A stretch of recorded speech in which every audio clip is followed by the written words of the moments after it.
Thank you for joining us for this edition of Prophecy in the News. I'm your host, Kevin Clarkson. We're doing another show today with Doc Marquis. Doc, it's good to welcome you back. Thank you. I think we've had a chance to roll out your new book, The Final Rapture, and we're going to talk about some of your many other teachings and presentations because we can get more into this in other shows, but you have a background really in the occult and the Illuminati, and we'll hold that to hear. But we want to jump right in. I have, for one, as the host of this show, steered away from what some would call the hyper-sensational, and we have not done, at least in the time I've hosted, a lot of things about aliens and UFOs, because I think that there have been reasons to be critical of some of those emphases, and they've gone to the extremes and fringe, and they've attracted a lot of, I think, unwanted attention.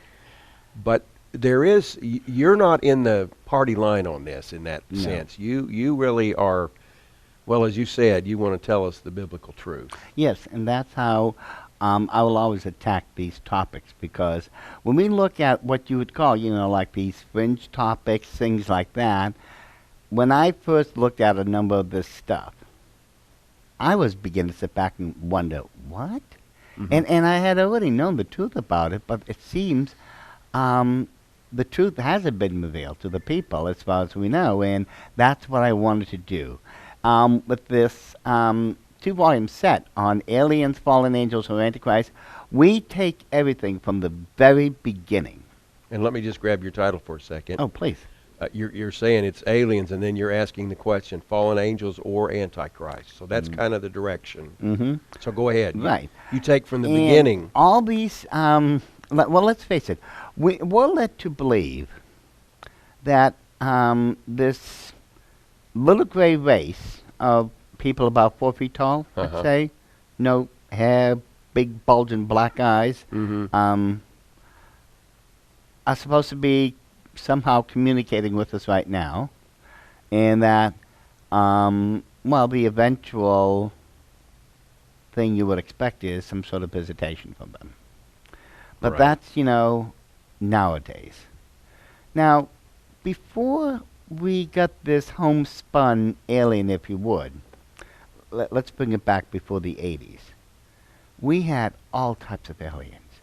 We had green ones, black ones, red ones, tall ones, short ones, skinny ones, pudgy ones. A lot of variety. Some with, it was a smorgasbord. So aliens practice diversity, you're saying? Well, I would think so, because if what the people want me to believe, just because there's something like in the neighborhood of 200 billion something galaxies, and then there's 200 billion times 200 billion planets out there. So according to the numbers, they say that there should be another civilization out there. Well, no.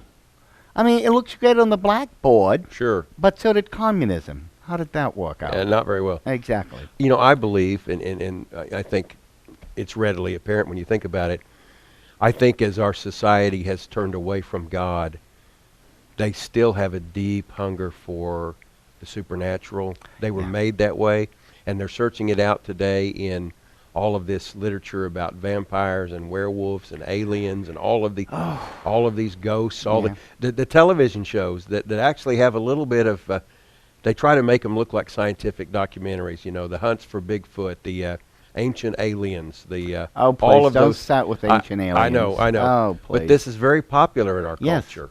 That's the problem. You see, man inherently has a part of himself that, shall we say, has a spiritual part here that needs to be filled. And if it's empty, they will fill it. It doesn't matter with what, just so long as that spiritual part of them is filled. But the problem is they're filling it with, all this nonsense. Right. Things of the occult which they should never be having anything to do with. And so one of the big attractions, obviously, as you just mentioned with ancient aliens, the numbers say there should be another civilization out there. Okay, fine, whatever. I think we are uniquely created by God for His specific purpose. We're center stage for redemption on this little blue speck of dust you know? called earth. And it reminds me of what I believe it was King David who had said, when I consider the heavens, the sun and the moon, which thou hast ordained, what is man that thou art mindful of him, and the son of man that thou visitest him? What is there about us that God Great takes citation. notice? I can't even begin to comprehend something like that. That's a wonderful citation out of Psalms on that. It's He doesn't phenomenal. say, when I consider your heavens, where are the aliens? Right. And You that's know, what our science exactly. department is And, asking. wait till you see where they really come from. Well, let's talk about it. But, Let's jump in. So my big question at that point, with all these different type of aliens, all of a sudden in the 1980s, the mid 80s, something happened. It homogenized It into the little gray aliens. with the big black eyes. Yeah, no hair, 4 feet tall. What happened? Did all the other races of aliens suddenly decide, oh, we're going to leave the Earth and just leave it to them now? No. Something happened that you no longer had all these different types of aliens. It's as you said, just one type of alien. And the answer will stun you. People are not looking in the right direction, but you see, all these things related to the aliens, believe it or not, are directly connected to the ancient giants as first mentioned in Genesis chapter 6. Let me read that. Okay. Some of our viewers will be familiar with this. This is describing the world in the time before the day, in the days of Noah and before the ark was built and God brought the devastating flood. It says in Genesis 6:4, there were giants in the earth in those days, and also after that, when the sons of God came in unto the daughters of men, and they bare children to them, the same became mighty men which were of old, men of renown. Mm-hmm. So, go ahead. There is a direct connection from that event to the aliens. Now, it took me 3 months to write those 2 DVDs. There was so much information, I had to split it up into volume 1, volume 2. There's just so much. And it's 4 discs, 8 hours long worth of teaching. But the truth is, there is a direct connection between the giants and the aliens, and especially with, you know how they're doing a lot of the experiments now, mixing one type of animal with another and trying to come up with some people are referring to as chimeras. Yes. They Well- call it genetic splicing, Right. Now, and it's actually being done in labs. and, well, they have come up with quite a number of new species, like the ligra. It's part lion, part tiger. Then they've come up with other combinations, and people are trying to convince me that they're going to create chimeras. And I'm saying, no, they can't do that. Scriptures tell us, I believe, I want to say it's 1 Corinthians chapter 13 or 15. I think it's 13, where it says that all flesh are different. The flesh of men is different than the flesh of birds, of fish, and it gives quite a list. I believe that is 15 because it's speaking of the resurrection body. And he's yes, saying it does. everything It has speaks- its own type of body. And there's a difference between the terrestrial body and the celestial go. body. Uh-huh. Right. And so this tells us right now that this can't be crossed and mixed. God himself that says it is different flesh. It doesn't go together. Now, with the ligra, you can do that because it's of the same family. Feline. The feline. Exactly. So you can do this. Right. So long as it's within the same family. Medically speaking, I can see how it works. But once you try doing, some of the ancient myths said that the chimera would have the head of an eagle, the body of a lion, the wings of another bird, and some even say, the feet of another animal. No, you can't mix 4 different families Right. and expect it to live. So there are limits. When God established certain boundaries, they're never going to be crossed. And Genesis 1 speaks of seed after its kind. Yes. And, as it says, when these boundaries were created, one quick example is where God doesn't allow the shoreline to be breached by the ocean. Right. There's some sort of divine barrier that was established there, and it's never going to cross. Right. It's the same thing with these species. It's just not going to be able to be crossed. I don't care what they say or try or do. Mm-hmm. And, well, anyway, so all this, technically speaking, if we want to get into the aliens, really began in the early 30s. And that's because the Illuminati was just about to put into power one of the greatest puppets in history, and that was Adolf Hitler. Nazi scientists. Let me say, just for the sake of our viewers, we've already mentioned your awareness and affiliation, knowing a lot about the Illuminati. We'll be doing separate programs on the Illuminati to bring you more information. Some of you are familiar with that term. Some of you may be hearing it for the first time. This is really a cadre of elitists behind the scenes who actually run international things and actually set up and topple a lot of what happens with governments, we believe. And if you don't believe in a conspiracy theory, you don't know human nature. Yeah. And the question behind it is, a lot of people are willing to accept it simply as a cartel of international bankers, but when we look deeper, there's a dark occult side. Oh, yeah. So you're saying 1930s, they set up really Germany and the Third Reich as a part of their plan to destabilize Europe? Yes, and if anyone really checks into the background, into Adolf Hitler, you will find out that Adolf Hitler and most of the top echelon within the Third Reich were occult practitioners. They were. They were true. Definitely. I mean, there's no doubt of it. That's historic fact. Yes, and I first started writing about that part of Hitler back in the early 80s. Mm-hmm. People thought I was nuts that Hitler was into the occult. People, you just don't know your history then. It's quite, you can document this. Well, anyway, so it was through the Third Reich now that the Illuminati continued with a plan. Now, this plan, they'd been working on it for 75 years. And during the Nazi regime, they started what you and I would call the UFO movement, because they started actually building flying saucers. I can show you the photos of the You've got in these videos. Yes, DVDs, you've got the photos. factories, the actual flying vehicles, and all this. And the interesting thing is about this is that most people don't realize that there's only 8 major types of flying saucers, and that's it.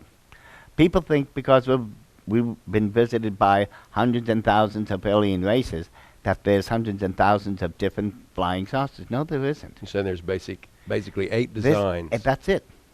Every single flying saucer you can come up with is going to mix or match one of the major 8. That's it.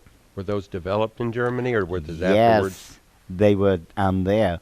Because a lot of those scientists did come to the U.S. and work in our aeronautics. That's another part of the That's story. another piece of the story, I but mean, go ahead. The most classic example would be what was known as the Hannibal flying saucer. You know, your classic has a, like a bulge and like this. And, it's been used in more movies than you and I can think of.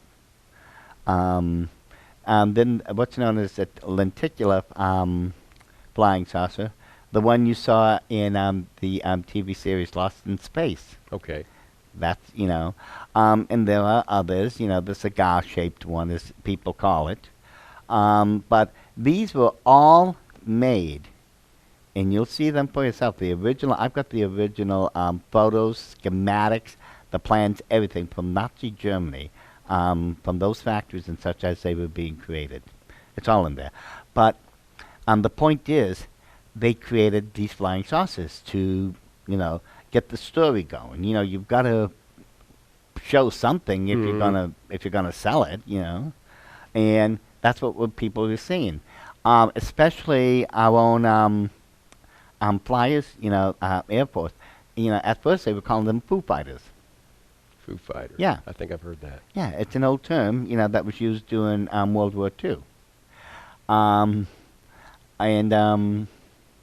So once and this is where it gets really interesting, as you just said, once World War II was over, they didn't just take Wernher von Braun and the others for no reason at all. They were working on a very special quiet project. And again, you have to get into the history of this so you can see just what was going on, the truth of what was going on, I should say.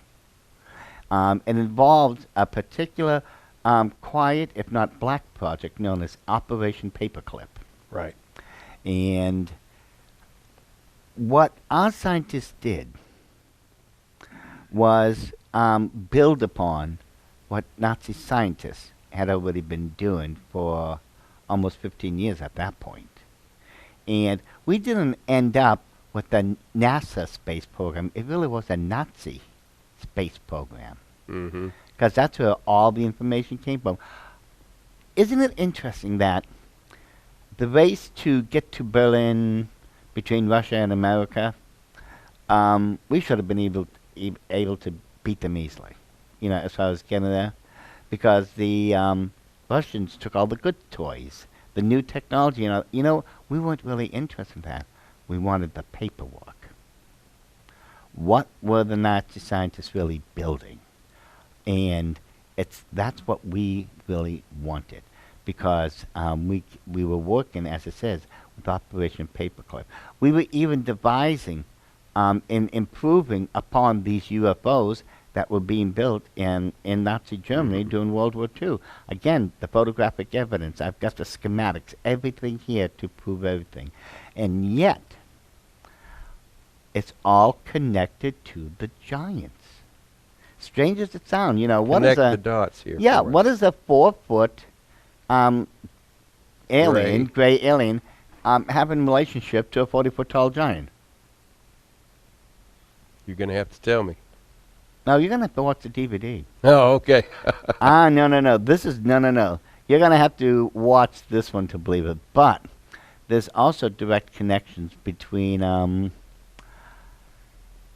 the crop formations you see throughout the world. And this is what's interesting. I always like to say throughout the world, but the truth of the matter is, in England, on the Salisbury Plains, is the famous stone circle known as Stonehenge. Right.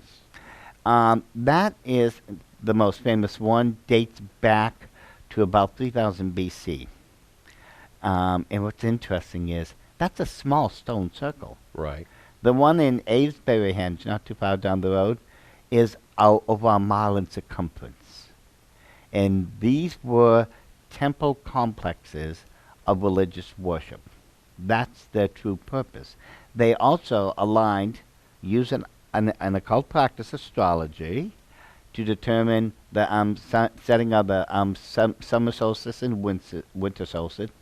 But they were also used for religious rites, those being human sacrifice, through the Druids.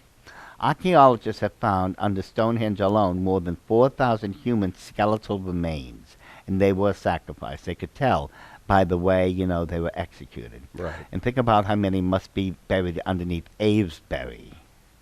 And it's a mile. Yeah. And there's more there was a little bit more than 1,000 such stone circles throughout England, Ireland, and Scotland. I mean, you can still see the ancient remains.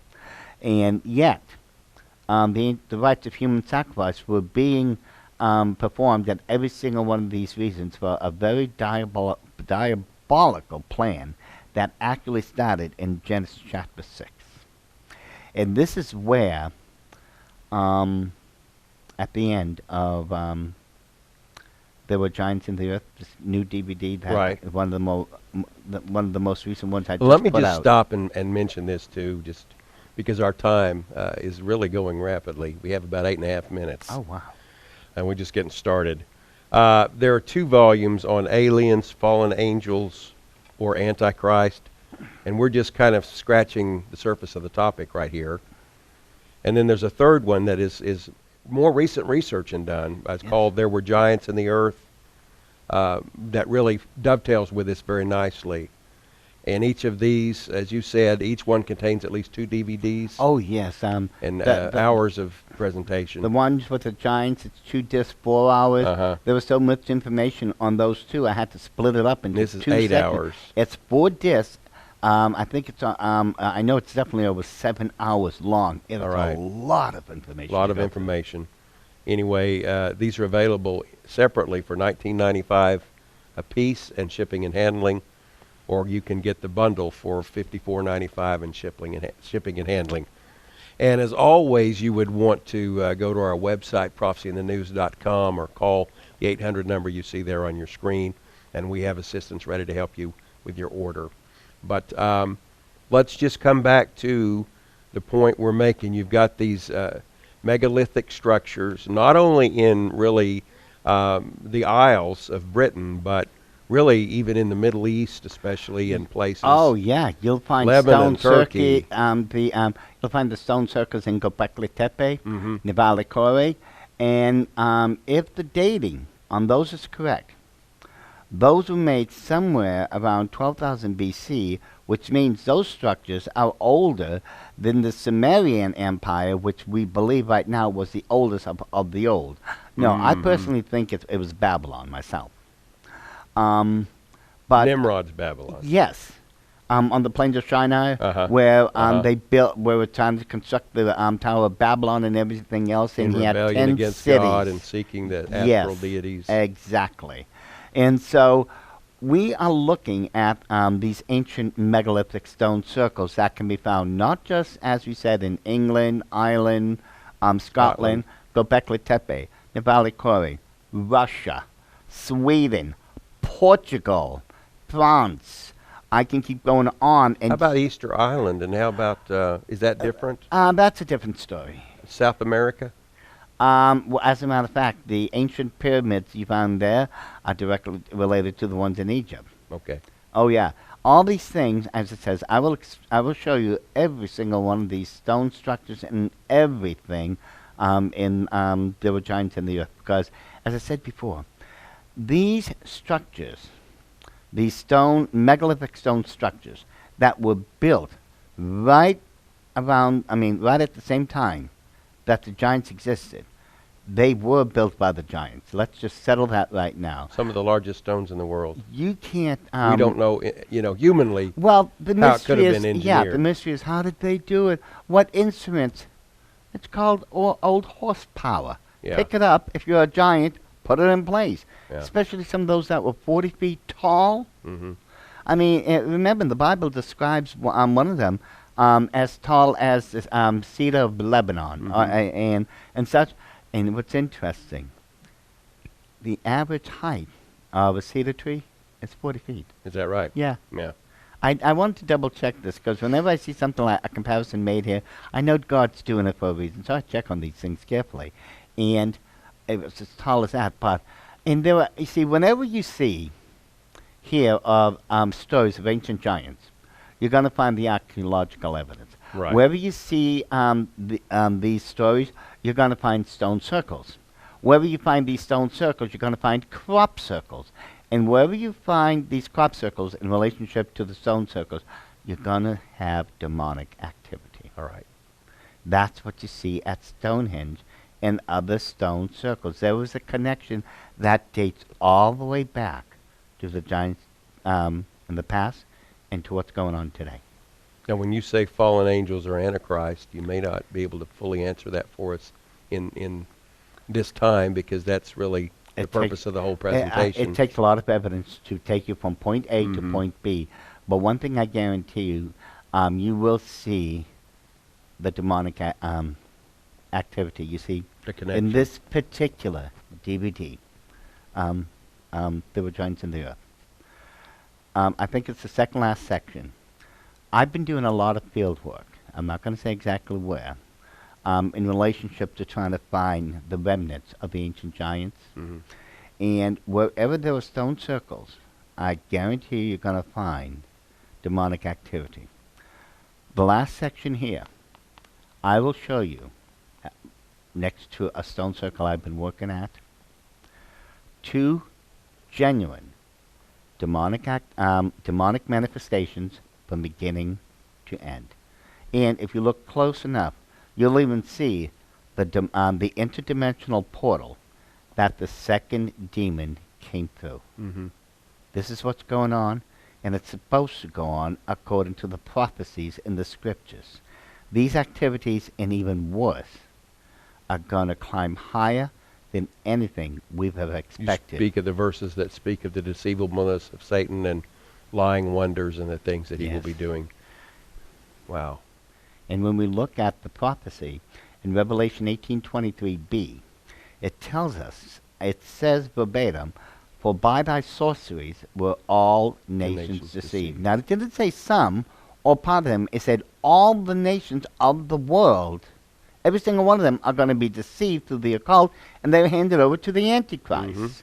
So, in order for that prophecy to be fulfilled, we have to see right now in our day and age a resurgence of the ancient occult religions greater now than all of recorded history. Well, I believe that's happening right now. That's exactly why it's happening, because that prophecy has to be fulfilled, and we're seeing the fulfillment beginning right now. You know, not just with these phenomenon that people describe as UFOs, but even in our pop culture, we're seeing manifestations of occult signs and symbols, and we have some other shows we'll do about that with Look you. at what those football games. What's that biggie? The Super Bowl. Super Bowl, yeah. You see all these. The halftime shows. Thank you. And all the occultism that's in it now. Mhm. We have, I think, more television shows involving witchcraft, vampires, werewolves than I think any Ghosts. other. Yeah, and It's than mainstream. any other theme. The occult literally is becoming the top dog. Yeah.